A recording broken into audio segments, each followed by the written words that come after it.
1, 2, 1, 2, 3.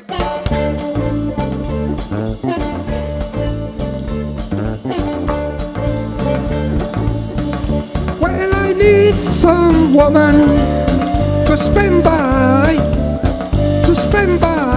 for me.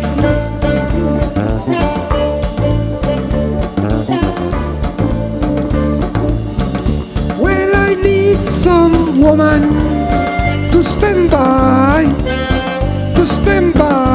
for me.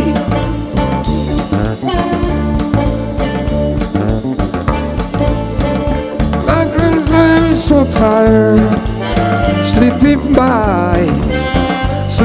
by myself.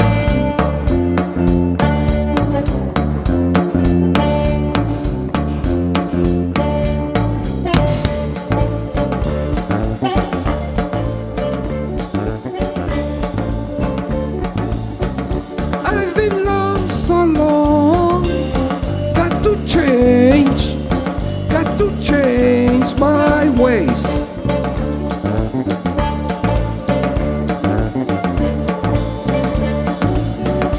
I've been lost so long, got to change my ways.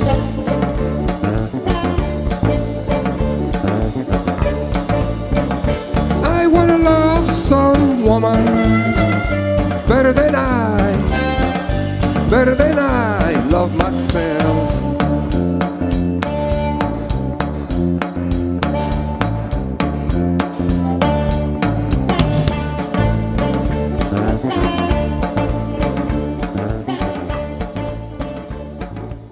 Welcome back in Rhodes. After 15 years, in 2000 you played here at this festival already. And now you're celebrating 50 years of Canned Heat being back here in Germany. Seems to be a special connection, or you've been quite often over here? No, we come quite often. Sometimes more than once in a year. Germany is a very important market, not only for us, but for many other musical groups. And it's nice to tour in Germany because it's organized, predictable, you know. It is still an adventure, but it works out fine.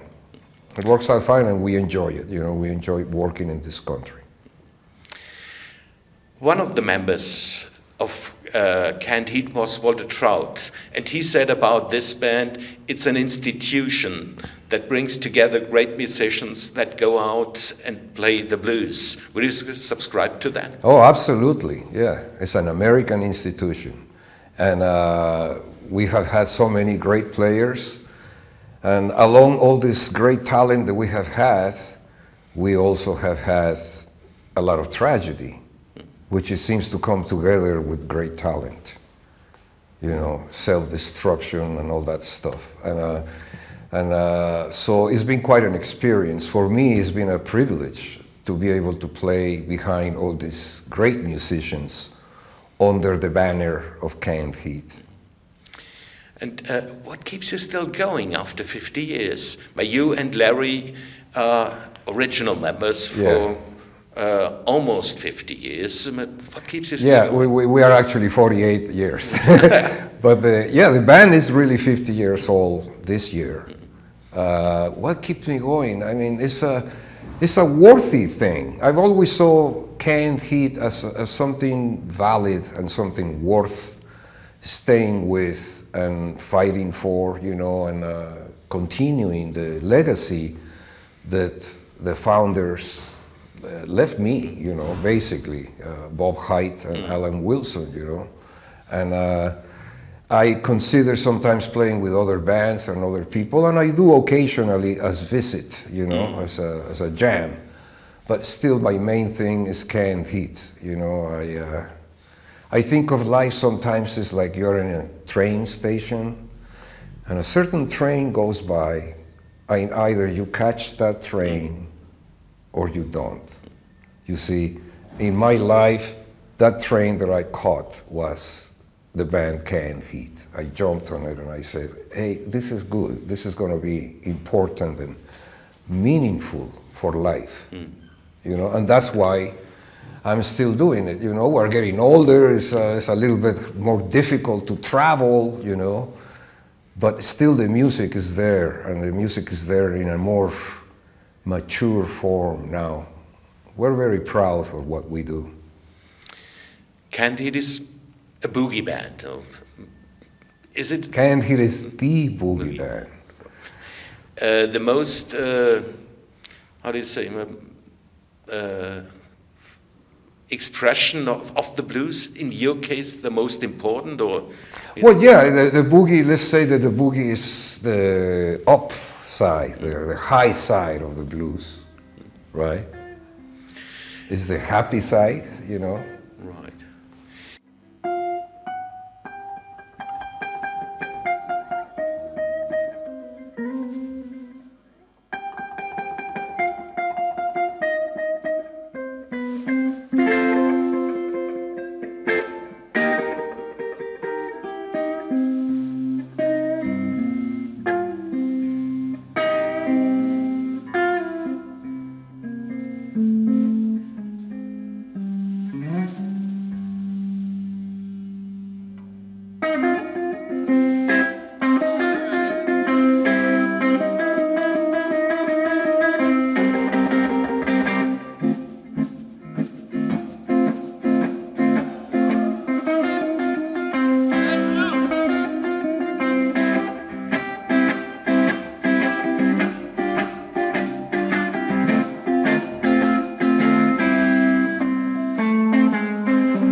You mentioned it, the tragedies before.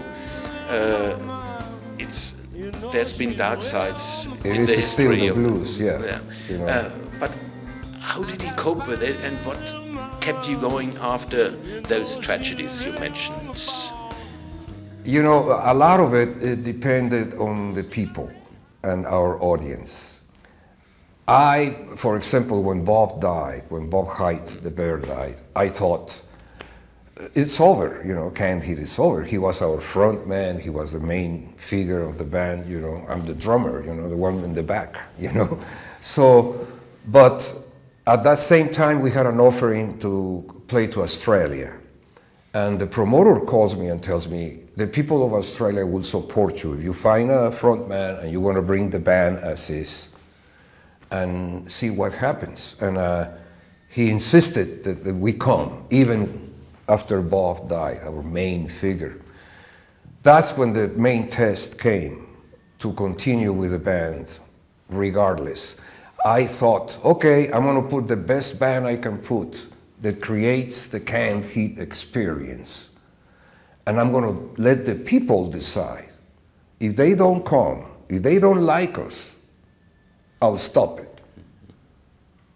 But they did. Right. And they loved us, and they accept me as like the band leader and the person that is in charge. I call myself the survivor in charge, you know. But as I said, the beginning was that Australian audience. We show up barely a week after our main man died. And they were there, full of love, full of acceptance, boogieing with us. They wanted to keep the boogie going. They didn't want the boogie to die with Bob Haidt. Okay? So that's what happened. And then we came back to America with a better attitude and more confidence after 2 or 3 weeks in Australia, you know, doing very good. And then we said, well, I guess it's worth it to continue. And Henry Westin then, you know, later passed on, our lead guitar player, and then Larry came back, and here we are just doing it. Right. So as I said, it's been more up to the people. Same thing when we came to Germany. For a few years we didn't come to Germany, okay? After Bob died, basically we didn't come for about 5 years. I was nervous when I came back We're coming back to Germany without our main big guy. But then again, the music prevailed, the quality that we still have prevailed, and the people accepted us, and so we continue on and on.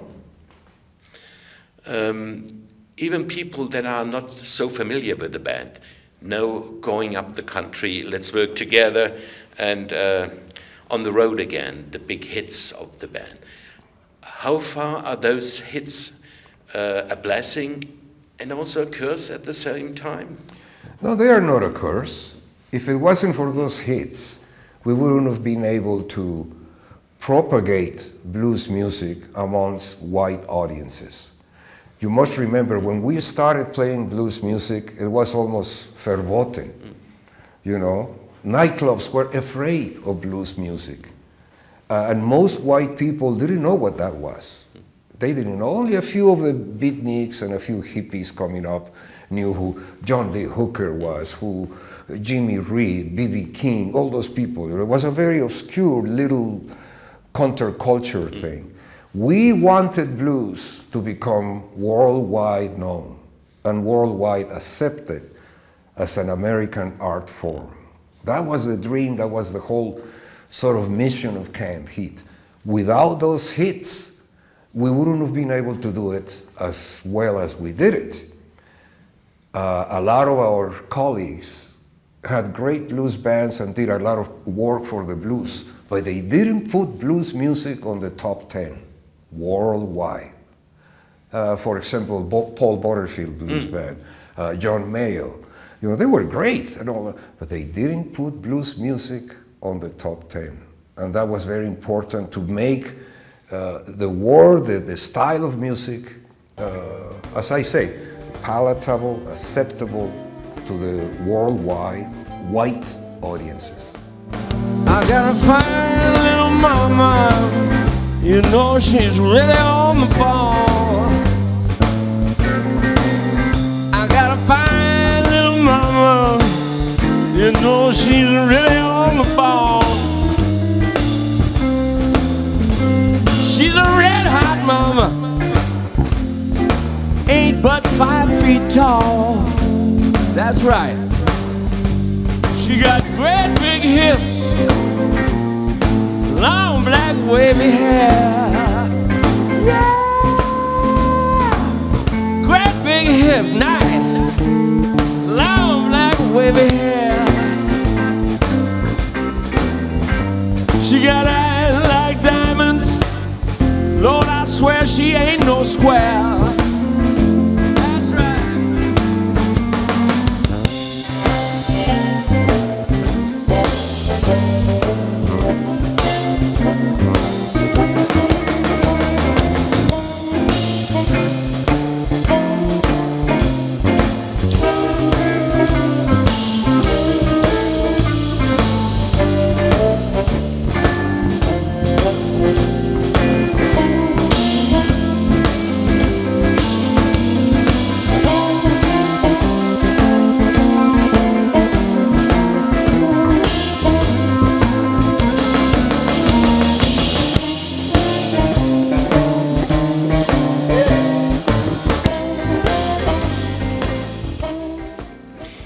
John Lee Hooker, I mean, you've been playing with him, recorded with him.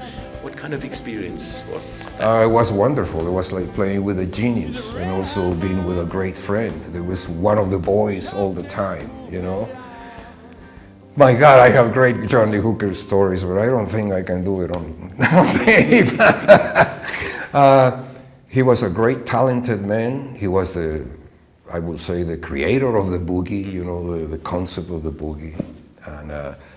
And it was just a pleasure and a privilege to play with him, not only with Canned Heat and doing the recordings we did, but also towards the end of his life, I played with him the last 2 years of his life with his own band, with the Coast to Coast Blues Band, he used to call it. So I was with John on his last performance, and I was with him just a few days before he passed away. So as I said, it was a great privilege to be part of his family and to make him part of our family. Last question, Fito. Canned Heat is a live band, mainly. Oh yes, absolutely. You did a lot of records. What about, are there plans for maybe doing another one? Or? Well, I give you the great news that it's because of Germany and because of a German producer, Thomas Ruff from Lindenberger. We just did a live DVD, CD in Bonn during this tour. And I tell you, we had never planned to record again. We already talked about it. We said it's too much of an effort. The stuff will be for free in no time. We get ripped off. We never, you know, the problem with the internet. But this time, Thomas Ruff calls us and says, "You are coming back to Germany. I want to do a DVD celebrating the 50 years of existence." And we just did a 50-year live concert. Great news. You know, so that's going to be out, you know, soon in a Ruff label. Around, you know, around the world, so that's good. Something we didn't plan for because we didn't think of recording anymore. We have over 50 CDs already out, you know, all kinds of compilations and new stuff. So we've done a good job. Are we feeling a little peace and love in the room tonight? Come on, show us a little peace and love, please. We're still all about that. More now than ever. That's right, we were working together, brother. That's right, we're still working together.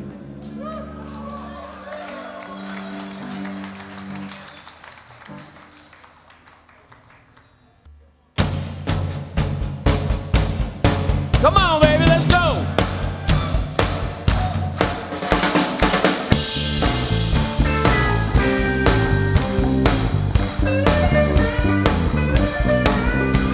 Together we stand, divided we fall. Come on now, people, let's get on the ball. Let's work together. Come on, let's work together. People, we're now together we will stand. Every boy, girl, woman, and a man. People, when things go wrong, they sometimes will. The road you travel now, it all stays uphill. Let's work together. Come on, let's work together.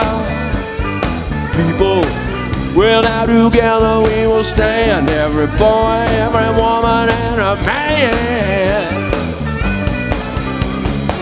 2 or 3 minutes, 2 or 3 hours. What does it matter now in this life of ours? Let's work together. Come on, let's work together. The red dot, we're now together, we will stand. Every boy, every woman, and a man.